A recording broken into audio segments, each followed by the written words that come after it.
लोकसभा के चुनाव के लिए किस प्रणाली को अपनाया गया है? First past the post system क्या होता है?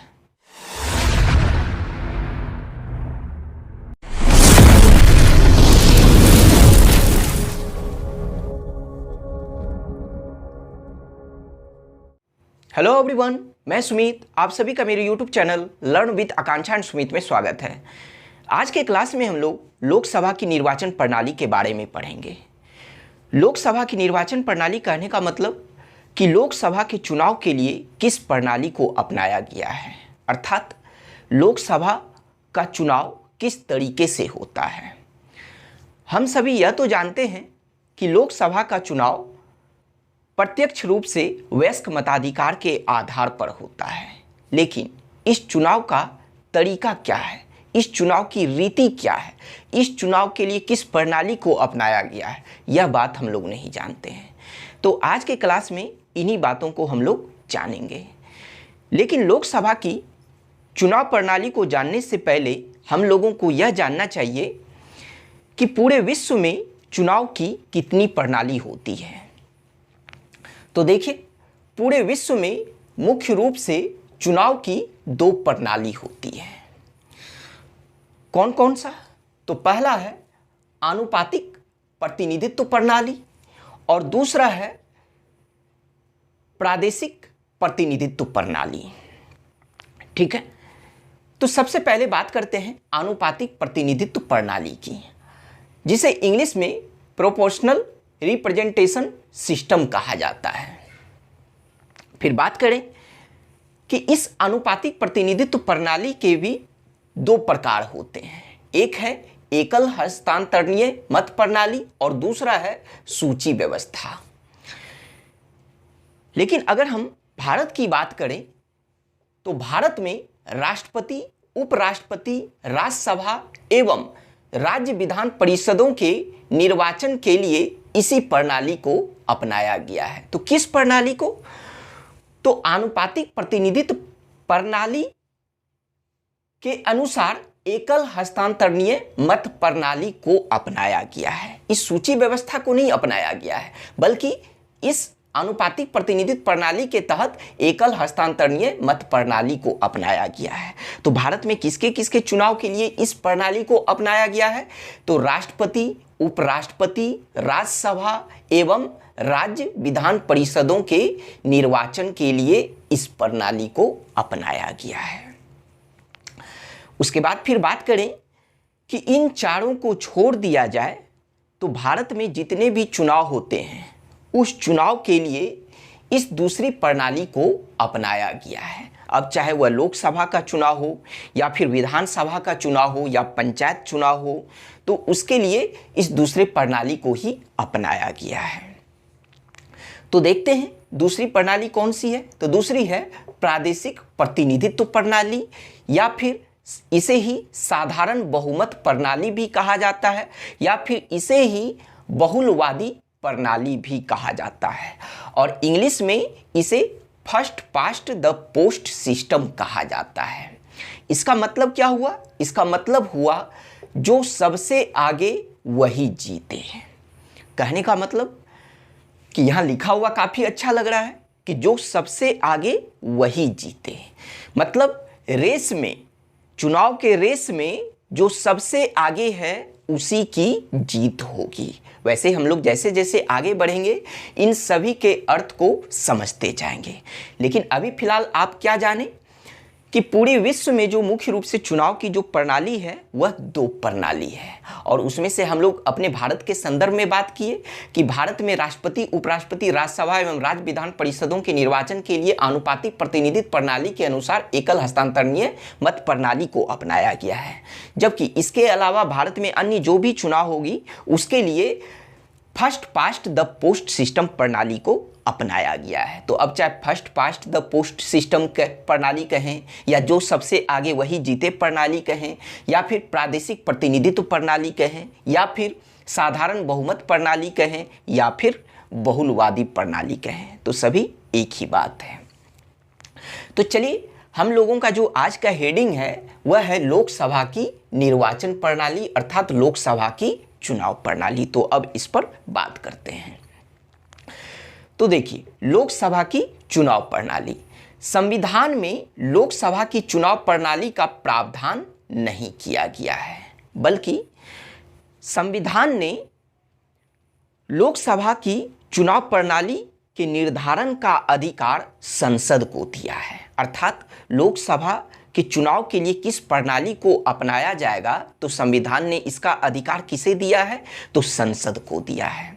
तो संसद ने अपने इसी अधिकार का प्रयोग करते हुए लोकसभा की चुनाव प्रणाली का प्रावधान जनप्रतिनिधित्व अधिनियम 1951 में किया है।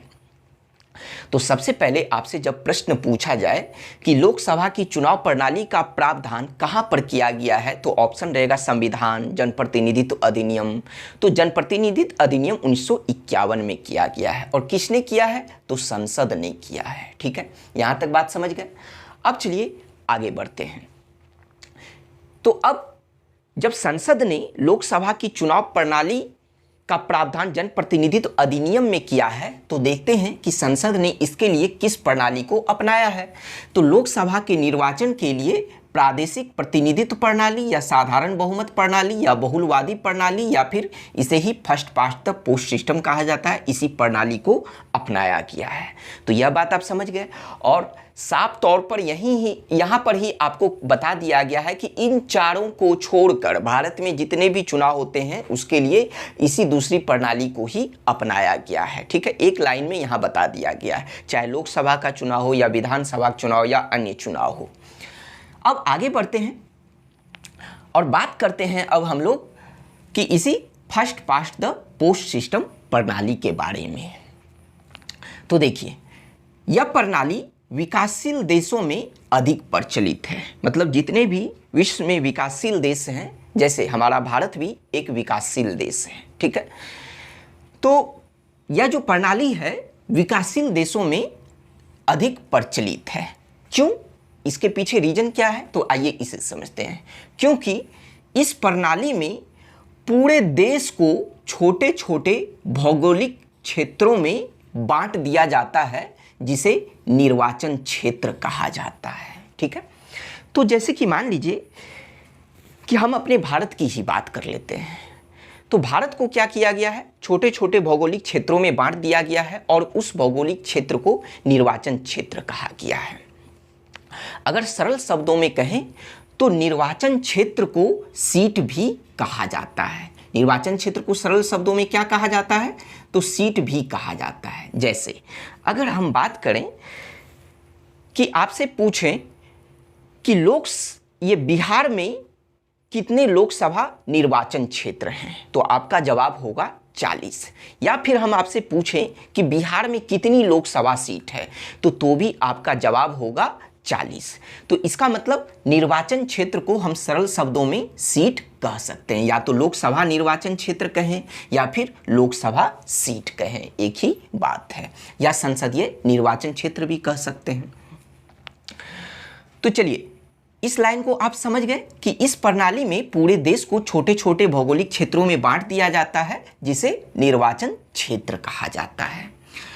प्रत्येक निर्वाचन क्षेत्र से कई सारे प्रत्याशी या कई सारे उम्मीदवार खड़े हो सकते हैं। अब यहाँ खड़े होने का मतलब यह मत समझ जाइएगा कि कोई उम्मीदवार बैठा हुआ है और वह उठकर खड़ा हो गया। खड़े होने का मतलब यहाँ पर यह नहीं है, बल्कि यहाँ खड़े होने का मतलब है चुनाव लड़ने से, कि प्रत्येक निर्वाचन क्षेत्र से कई सारे प्रत्याशी या कई सारे उम्मीदवार चुनाव लड़ सकते हैं, लेकिन केवल एक प्रतिनिधि ही या एक उम्मीदवार ही निर्वाचित होते हैं, अर्थात चुने जाते हैं। कहने का मतलब यह हुआ कि प्रत्येक निर्वाचन क्षेत्र से चाहे कितने भी उम्मीदवार खड़े हों, लेकिन उनमें से जीतेंगे कौन, तो सिर्फ एक ही जीतते हैं। ठीक है, तो इसलिए ऐसे निर्वाचन क्षेत्र को एकल सदस्य निर्वाचन क्षेत्र कहा जाता है, क्योंकि प्रत्येक निर्वाचन क्षेत्र से सिर्फ एक ही प्रतिनिधि चुने जाते हैं, निर्वाचित होते हैं। प्रतिनिधि कहिए, चाहे उम्मीदवार कहिए या प्रत्याशी कहिए, कि प्रत्येक निर्वाचन क्षेत्र से सिर्फ एक उम्मीदवार ही चुने जाते हैं। इसी वजह से इस निर्वाचन क्षेत्र को, ऐसे निर्वाचन क्षेत्र को एकल सदस्य निर्वाचन क्षेत्र कहते हैं। अब जैसे आइए इसे एग्जाम्पल से समझते हैं। कि मान लीजिए कि बिहार में कितने निर्वाचन क्षेत्र हैं, कितनी लोकसभा निर्वाचन क्षेत्र है या कितनी लोकसभा सीट है, तो 40 लोकसभा सीट है। ठीक है, ध्यान से समझिएगा। तो अब बात करते हैं कि आप लोग अपने अपने क्षेत्र में देखते होंगे कि जब लोकसभा का चुनाव या विधानसभा का चुनाव होता है तो उस एक लोकसभा सीट या एक विधानसभा सीट से कई सारे उम्मीदवार चुनाव में खड़े होते हैं। ठीक है, जिनमें से कुछ बीजेपी से, मतलब कोई बीजेपी से खड़े होते हैं, कोई कांग्रेस से, कोई आरजेडी, कोई जदयू, इस तरह से कोई निर्दलीय भी खड़े होते हैं। तो यह आप लोग देखे होंगे, अपने अपने क्षेत्र में देखे होंगे कि एक लोकसभा सीट या एक विधानसभा सीट से कई सारे उम्मीदवार चुनाव में खड़े होते हैं। लेकिन यह भी आप देखे होंगे कि जब चुनाव परिणाम आता है तो उस एक लोकसभा सीट से कितने लोग जीतते हैं, कितने उम्मीदवार जीतते हैं, तो सिर्फ एक उम्मीदवार जीतते हैं। इसका मतलब क्या हुआ कि उस एक निर्वाचन क्षेत्र से एक ही उम्मीदवार या एक ही प्रतिनिधि निर्वाचित हुए या चुने गए। तो इसी वजह से ऐसे निर्वाचन क्षेत्र को एकल सदस्य निर्वाचन क्षेत्र कहा जाता है, अर्थात एक निर्वाचन क्षेत्र से एक ही प्रतिनिधि या एक ही सदस्य चुने जाएंगे। चलिए, यहां तक समझ गए। अब चलिए बात करते हैं कि जो नेक्स्ट पॉइंट है कि इस प्रणाली में जिस प्रत्याशी को अन्य सभी प्रत्याशियों से सबसे अधिक मत प्राप्त होता है उसे विजयी घोषित किया जाता है। ठीक है, तो कहने का मतलब वही हुआ कि कई सारे प्रत्याशी या कई सारे उम्मीदवार खड़े हुए चुनाव में, लेकिन जिस प्रत्याशी को चुनाव में सबसे अधिक मत, अधिक वोट प्राप्त हुआ तो उसी प्रत्याशी को विजयी घोषित किया जाता है, अर्थात उसे ही चुना जाता है। इसलिए इस प्रणाली को साधारण बहुमत प्रणाली या बहुलवादी प्रणाली भी कहा जाता है। तो हम आपको पहले ही कहे थे कि एक एक करके इसका अर्थ समझते जाएंगे।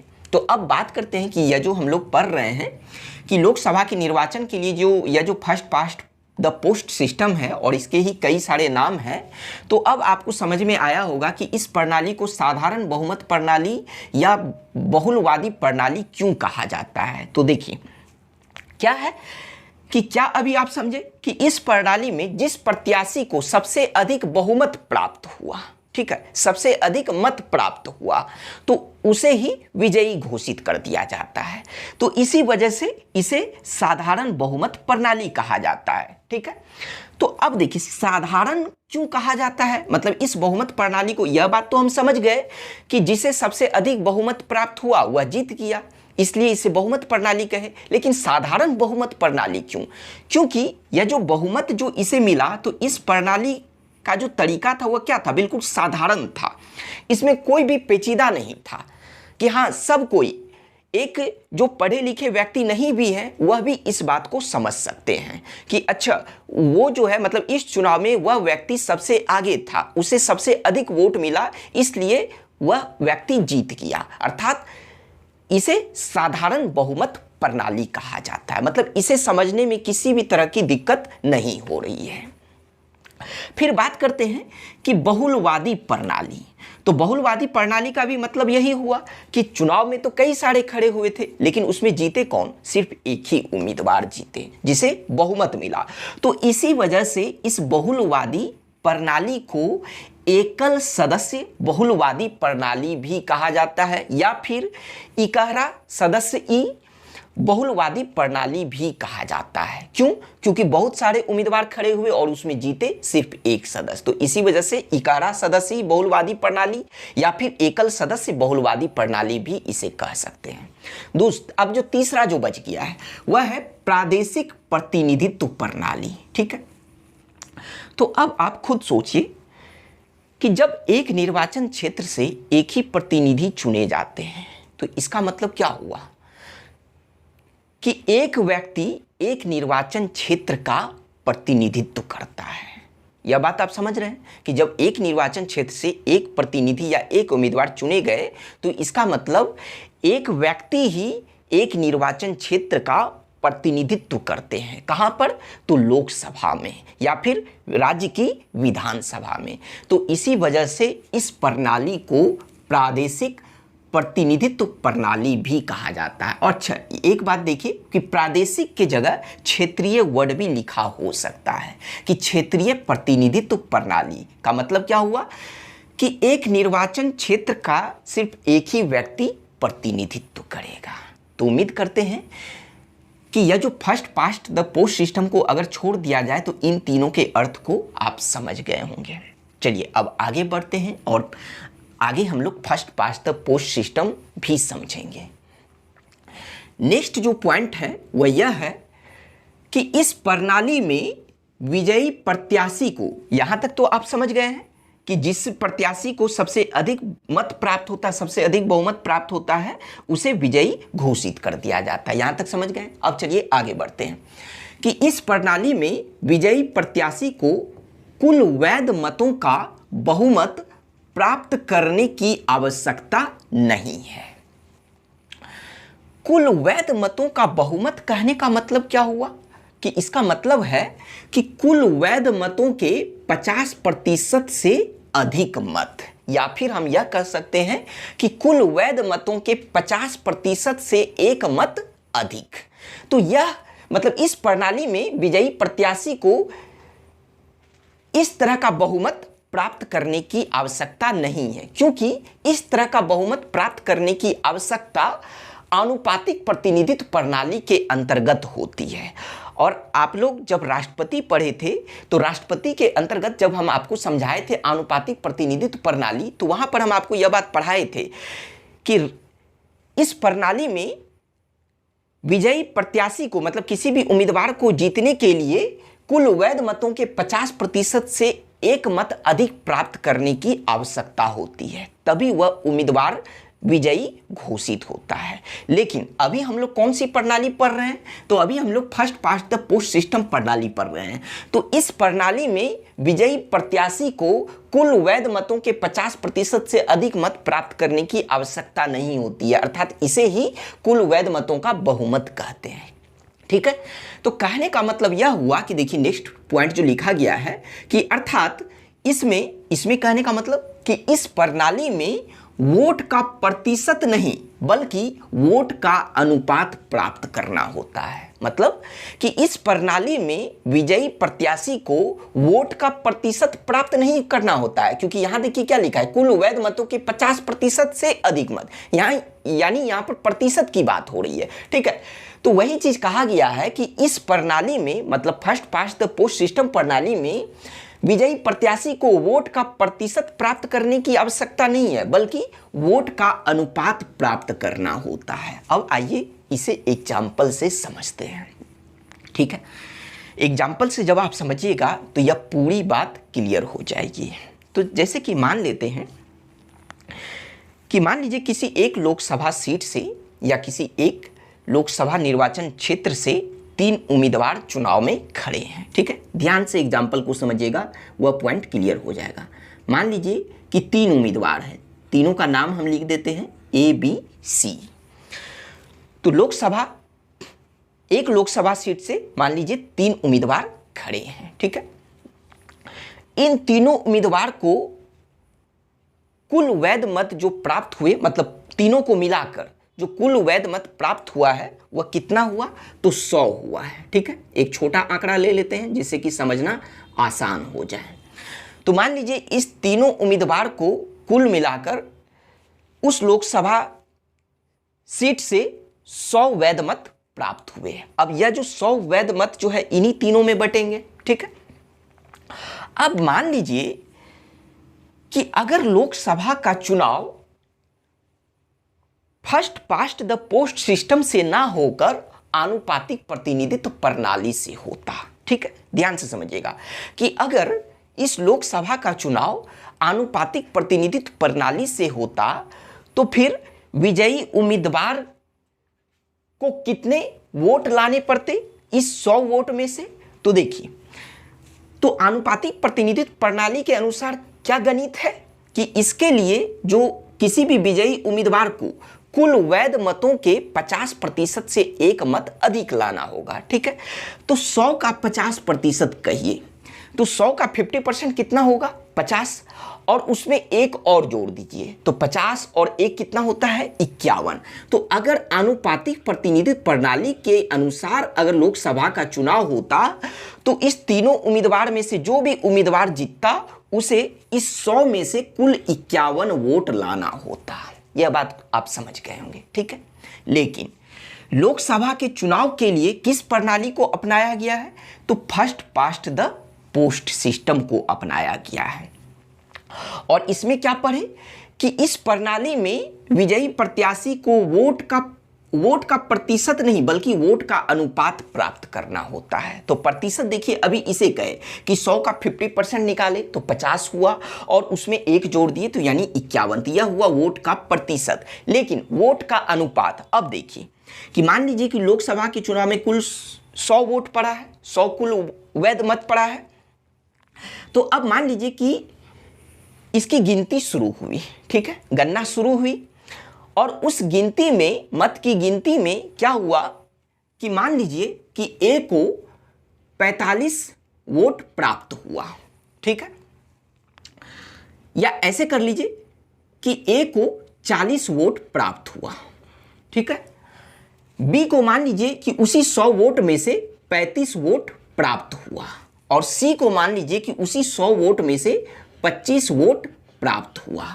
अब अगर आप इस तीनों को जोड़िए तो यह तीनों जोड़कर कितना हो जाता है 100 वोट हो जाता है। ठीक है, यानी कि इस 100 वोट को जो है हम जब गिनती किए तो इस अनुपात में यह बट गया, 40:35:25 के अनुपात में बट गया। अब आप देखिए कि इस लोकसभा के चुनाव का जब गणना किया गया तो इस गणना में कौन से उम्मीदवार सबसे आगे चल रहे हैं, तो पता चला कि यह जो ए भाई साहब हैं, यह ए भाई साहब लोकसभा के चुनाव में सबसे आगे चल रहे हैं। क्यों? क्योंकि यह देखिए कि यह सबसे मतलब अधिक वोट प्राप्त किए हैं, कितना 40, जबकि बी को 35 या सेकंड पोजीशन पे रहे हैं, जबकि सी को 25 या थर्ड पोजीशन पे रहे हैं। तो इसका मतलब क्या हुआ कि इस चुनाव में सबसे आगे कौन है, तो सबसे आगे ए है। तो जब सबसे आगे ए है, सेकंड पे बी है और थर्ड पे सी है, और हम देख रहे हैं कि इस तरह से यह 100 वोट समाप्त भी हो गया है। तो जब 100 वोट समाप्त हो गया और उसमें सबसे आगे ए है तो इसका मतलब जीत किसकी हुई, तो जीत ए की हुई। तो इसी वजह से इस प्रणाली को first past the post system अर्थात जो सबसे आगे वही जीते प्रणाली भी कहा जाता है। आप समझ रहे होंगे इस बात को, आपको हम दिखा भी रहे हैं कि देखिए यह जो 100 वोट पड़ा तीनों को मिलाकर, तो यह 100 वोट अब खत्म हो चुका है और इस 100 वोट में से सबसे अधिक वोट पड़ा है ए को 40। इसका मतलब रेस में, लोकसभा के चुनाव के रेस में सबसे आगे कौन चल रहा है, तो ए उम्मीदवार चल रहा है। तो इसका मतलब जब वह ए उम्मीदवार सबसे आगे चल रहा है और वोट की संख्या भी अब समाप्त हो चुकी है, तो इसका मतलब जो सबसे आगे है उसी की जीत हो चुकी है। तो इसका मतलब ए भाई साहब लोकसभा का चुनाव जीत लिए हैं। यह बात आप समझे होंगे।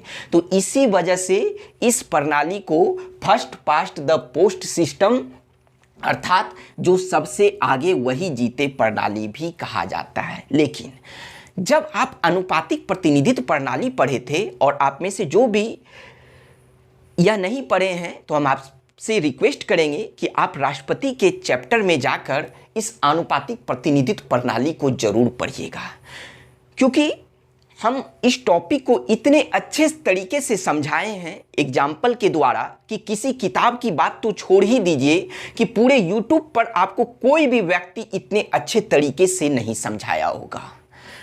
और यह मेरा घमंड नहीं है बल्कि यह मेरा विश्वास है, यह मेरा पढ़ाने का तरीका कह रहा है कि आप उसे जरूर देखिएगा। आपको खुद लगेगा कि क्या पूरे YouTube पर इस तरह का कंटेंट है, किताब में तो कहीं भी नहीं है। ठीक है, कोई भी किताब, किसी भी राइटर की किताब उठा लीजिए, ओपन चैलेंज है। ठीक है, और पूरे YouTube पर भी नहीं, इसके लिए भी ओपन चैलेंज है, कहीं पर आपको नहीं मिलने वाला है। तो इसीलिए हम आपसे रिक्वेस्ट कर रहे हैं कि अगर आप में से कोई भी आनुपातिक प्रतिनिधित्व प्रणाली को वाले वीडियो को नहीं देखे हैं तो राष्ट्रपति के चैप्टर में आप उसे जरूर देखिएगा, आपको क्लियर हो जाएगा कंसेप्ट आपका। और फिर यहाँ पर क्या है कि यहाँ पर हम आपको first past the post system प्रणाली को भी समझा दिए कि लोकसभा का चुनाव कैसे होता है।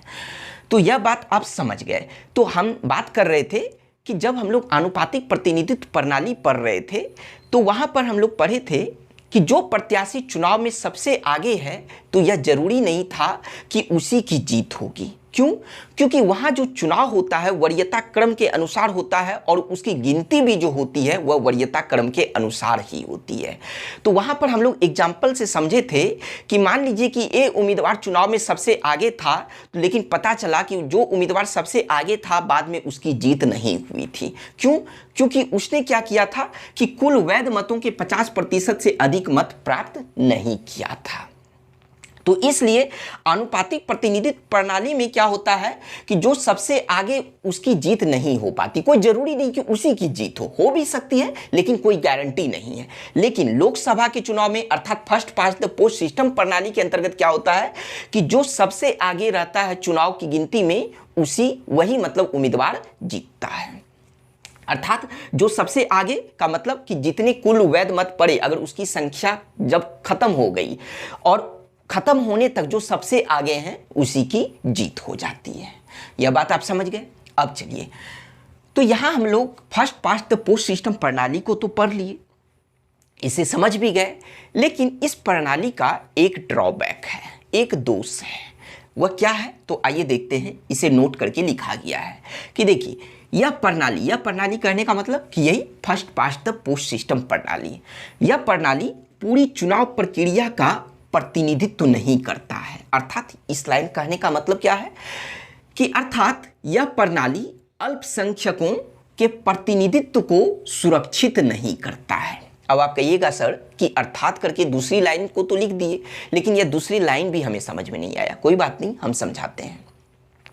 सबसे पहले बात करते हैं कि अल्पसंख्यक मतलब छोटे समूह, अर्थात जिसकी संख्या कम हो, जिसकी जनसंख्या कम हो तो उस जनसंख्या वाले जो समूह होते हैं, जो वर्ग होते हैं, उसे छोटे समूह या अल्पसंख्यक कहा जाता है। तो क्या होता है कि इस प्रणाली के तहत अल्पसंख्यकों को लोकसभा या विधानसभा में हिस्सा नहीं मिल पाता है, जबकि आनुपातिक प्रतिनिधित्व प्रणाली के तहत क्या होता है कि इस बात का ख्याल रखा जाता है कि चाहे किसी भी वर्ग की कितनी ही जनसंख्या क्यों ना हो, कोई भी समूह कितना ही छोटा क्यों ना हो, लेकिन हर छोटे समूह को, हर अल्पसंख्यक वर्ग को इस आनुपातिक प्रतिनिधित्व प्रणाली के तहत उसे चुनाव में हिस्सा दिया जाता है। जैसे हम कहें कि राज्यसभा का चुनाव, तो इस प्रणाली के तहत हर छोटे समूह को भी राज्यसभा में हिस्सा दिया जाता है, अर्थात उसके प्रतिनिधित्व को राज्यसभा में हिस्सा दिया जाता है। लेकिन इस first past the post system प्रणाली के तहत ऐसा नहीं होता है। तो यह तो इसके दोष हैं। लेकिन फिर हम बात करें कि संविधान सभा के कुछ सदस्यों ने लोकसभा के चुनाव के लिए भी आनुपातिक प्रतिनिधित्व प्रणाली को ही अपनाने का वकालत किया था, अर्थात अपनाने के लिए कहा था। लेकिन उसके बावजूद लोकसभा के चुनाव के लिए आनुपातिक प्रतिनिधित्व प्रणाली को दो कारणों से नहीं अपनाया गया। क्योंकि सवाल तो उठता है कि जब इन चुनाव के लिए भारत में आनुपातिक प्रतिनिधित्व प्रणाली को अपनाया गया तो फिर लोकसभा या विधानसभा या अन्य चुनाव के लिए आनुपातिक प्रतिनिधित्व प्रणाली को क्यों नहीं अपनाया गया? तो इसके मुख्य रूप से दो कारण हैं। तो कौन कौन से? पहला कि मतदाताओं के, अर्थात जो मतदान करते हैं, जो वोट देने वाले मतदाता हैं, तो मतदाताओं के लिए मतदान प्रक्रिया समझने में कठिनाई होती है, क्योंकि देश में शैक्षणिक स्तर अर्थात शिक्षा का जो स्तर है वह कम है। तो हम इसलिए आपसे कह रहे हैं कि अगर आप में से अगर कोई भी आनुपातिक प्रतिनिधित्व प्रणाली को नहीं पढ़े हैं तो वह जरूर पढ़िएगा। आप देखिएगा कि उसकी जो चुनाव प्रणाली है या उसकी गिनती की जो प्रणाली है, तरीका जो है वह बहुत ही पेचीदा है, क्योंकि वहां पर मतलब आनुपातिक प्रतिनिधित्व प्रणाली के तहत चुनाव जो होता है तो वह भी वरीयता क्रम से होता है और उसकी गिनती जो होती है वह भी वरीयता क्रम से होती है। लेकिन अभी हम फिलहाल चुनाव की बात करते हैं, तो चूंकि उसका चुनाव क्या होता है, वरीयता क्रम से होता है। और यहां पर आप क्या पढ़े कि देश में शिक्षा का स्तर कम है, मतलब हर व्यक्ति शिक्षित नहीं है भारत में। तो इसी वजह से मतलब भारत की जो अधिकतर जो जनसंख्या है वह पूर्ण रूप से शिक्षित नहीं है। तो इसी वजह से क्या हुआ कि अब चूंकि मतदाता के लिए क्या होता कि अगर आनुपातिक प्रतिनिधित्व प्रणाली को अपनाया जाता तो वहां वरीयता क्रम से उसे वोट देना होता, तो जो उसके बस की बात नहीं थी। तो इसी वजह से आनुपातिक प्रतिनिधित्व प्रणाली को लोकसभा के चुनाव के लिए नहीं अपनाया गया। फिर बात करते हैं दूसरे कारण की। दूसरा जो कारण है कि बहुदलीय व्यवस्था के कारण संसद की अस्थिरता। ठीक है, तो बहुदलीय व्यवस्था आप क्या देख रहे हैं कि भारत में कई सारे दल हैं, जैसे कई सारे राष्ट्रीय दल हैं, कई सारे क्षेत्रीय दल हैं। ठीक है, उसके बाद कई सारे उम्मीदवार निर्दलीय भी खड़े हो जाते हैं। तो इस वजह से जब भारत में कई सारे दल हैं तो इस कारण से क्या होती है, संसद की अस्थिरता देखने को मिलती है। मतलब लोकसभा क्या होता है, इस वजह से स्थिर नहीं रह पाता है। या राज्य की बात करें तो राज्य में विधानसभा स्थिर नहीं रह पाता है। अगर आप एग्जाम्पल के तौर पर बिहार में ही देखिए तो कब किसकी सरकार, कब कौन किसके साथ सरकार बना लेता है यह पता ही नहीं चल पाता है। या फिर हम देश के किसी भी राज्य की बात करें कि रातों रात कौन सी पार्टी किस पार्टी के साथ सरकार बना लेती है यह बात पता ही नहीं चल पाता है। आप रात में सोते हैं और जब सुबह उठते हैं तो पता चलता है कि किसी अन्य पार्टी ने किसी अन्य पार्टी के साथ मिलकर सरकार बना लिया और राज्यपाल ने रातों रात उसे शपथ भी दिला लिया। ठीक है, और जब आप सो के उठते हैं तो यह आपके लिए क्या होता है, एक आश्चर्यजनक बात हो जाती है। तो वही बात कहा गया है कि बहुदलीय व्यवस्था होने के कारण यहाँ संसद या फिर हम कह सकते हैं राज्य की विधानमंडल की अस्थिरता देखने को मिलती है। तो इस वजह से भी लोकसभा या विधानसभा के चुनाव में आनुपातिक प्रतिनिधित्व प्रणाली को नहीं अपनाया गया। तो यही था लोकसभा की चुनाव प्रणाली। Thank you.